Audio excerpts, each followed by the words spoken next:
একটা মানুষ কালকে পৃথিবী ছেড়ে চলে যাবে, এই রকম পরিস্থিতি আমার দেখে মনে হয় না। তুমি যদি কালকে এই পৃথিবী ছেড়ে চলে যাও নিজে, তাহলে তোমার ভিতরে অস্থিরতার কাজ করে। তোমাকে দেখলেই বোঝা যাবে যে এই লোকটা এরকম হলো, এত সুন্দর হাসি খুশি কথা বলতো। সে কেন আত্মহত্যা করবে, কেন কিভাবে আত্মহত্যা করার লোক না। শুধু শিডিউল না, আমার সেটে বসে ওয়াকিল ভাইয়ের 2টা ছবি সাইন করছে। আজমিরে যাবে, পরে ওখান থেকে টাকা বাইর করে তারে দিল, আমার জন্য মিলাদের জন্য টাকা দিয়েন। এফডিসিতে আসছি, শূন্য হাহাকার। বসে থাকি যেদিকেই তাকাই মনে হয় শূন্য। বসে রইলাম, কথাবার্তা এক একজন এক এক কথাবার্তা বলছে, নানান কথাবার্তা। আমার আর শুনতে ভালো লাগে না। ওই সময় কি আলোচনা হচ্ছিল, হত্যা নাকি আত্মহত্যা?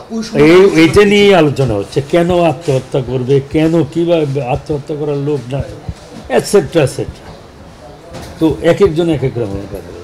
কেউ বলতেছে যে হইতে পারে তার ফ্যামিলিগত অমুক সমস্যা, অতমুক সমস্যা। তারপরে আবার বলতেছে যে না না, এইগুলো তো কোনো ব্যাপার না, মৃত্যু হওয়ার মতো ব্যাপার তো না। নানান কথা এক একজন এক একজন বলছে, শুনছি, আমি শুনেই যাচ্ছি এবং এতদিন পর্যন্তই শুনে আসতেছি। আমি যতটুকু জানি, আমার সঙ্গে থাকাকালীন একটা মানুষ কালকে পৃথিবী ছেড়ে চলে যাবে, এই রকম পরিস্থিতি সালমানের সঙ্গে ওই দিন আমার দেখে মনে হয় না। তুমি যদি কালকে এই পৃথিবী ছেড়ে চলে যাও নিজে, তাহলে তোমার ভিতরে অস্থিরতার কাজ করবে। মানে তোমাকে দেখলেই বোঝা যাবে যে এই লোকটা এরকম হলো কেন, এত সুন্দর হাসি খুশি কথা বলতো, আজকে এরকম কেন, দেখলে বোঝা যাবে। সবার সঙ্গে শিডিউল ভাগ করছিল। হ্যাঁ, শুধু শিডিউল না, আমার সেটে বসে ওয়াকিল ভাইয়ের 2টা ছবি সাইন করছে, 7 লক্ষ টাকা নিচ্ছে, বাকি টাকা পরে দেবে। যে ছেলে আত্মহত্যা করবে সে সালমানের মতো সচেতন মানুষ, এই টাকাটাই নিত না। তারপরে সে ইয়েতে যাবে, ওয়াকিল ভাই ইন্ডিয়াতে আজমিরে যাবে, পরে ওখান থেকে টাকা বাইর করে তারে দিল, আমার জন্য মিলাদের জন্য টাকা দিয়েন। ওয়াকিল ভাইরে দিল, ওয়াকিল ভাই গেল, আমি ওয়াকিল ভাইরে বললাম যে ওয়াকিল ভাই আমাদের জন্য দোয়া করেন। সব ওয়াকিল চলে গেল, ওই রাইতেই কিন্তু চলে গেছে। আজমিরে গিয়া পরের দিন সংবাদ পাইছে যে সালমান মারা গেছে। তো এই যে ঘটনাগুলো, এতে প্রতীয়মান হয় না যে সে হয় না, আমার সেন্সে আসে না।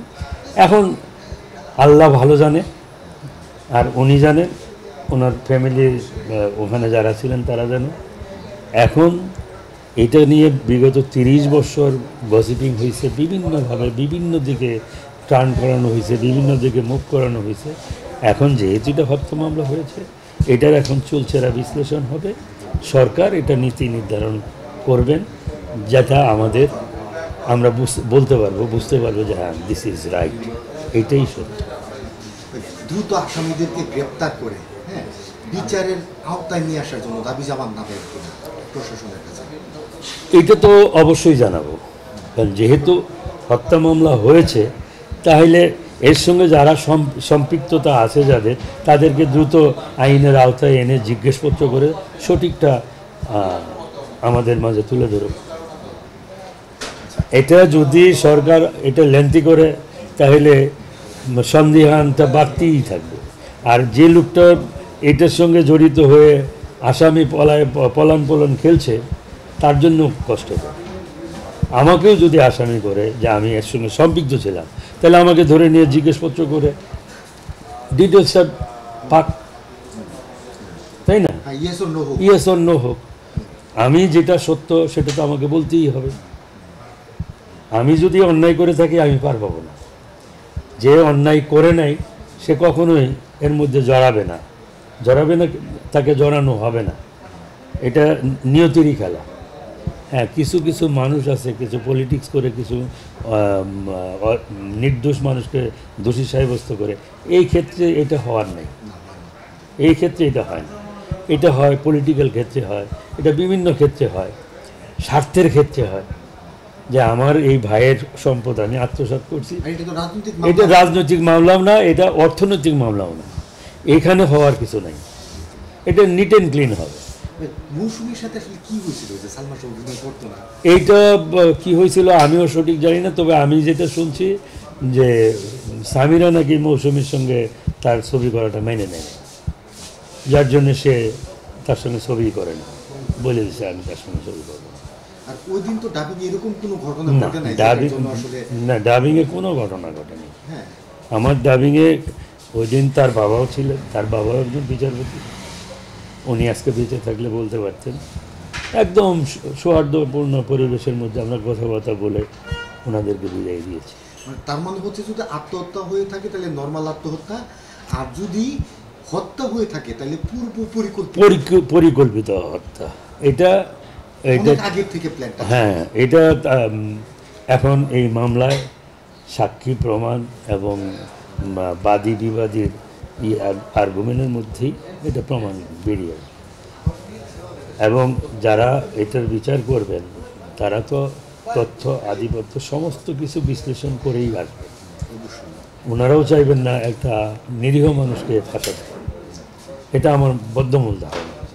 আমি আশা করব এটা সুষ্ঠু সুন্দর সমাধান হোক, আমরা জানতে পারি যে দিস ইজ কারেক্ট, এইটাই ছিল, আমরা হয়তো এটা আমাদের অন্তরালে ছিল, আমরা বুঝি না।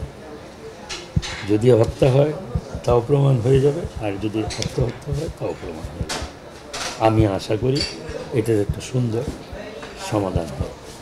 আপনারা ভালো থাকবেন, আপনারা বাংলা চলচ্চিত্র দেখবেন, বাংলা সাহিত্য সংস্কৃতি চর্চা করবেন। ধন্যবাদ। Thank you.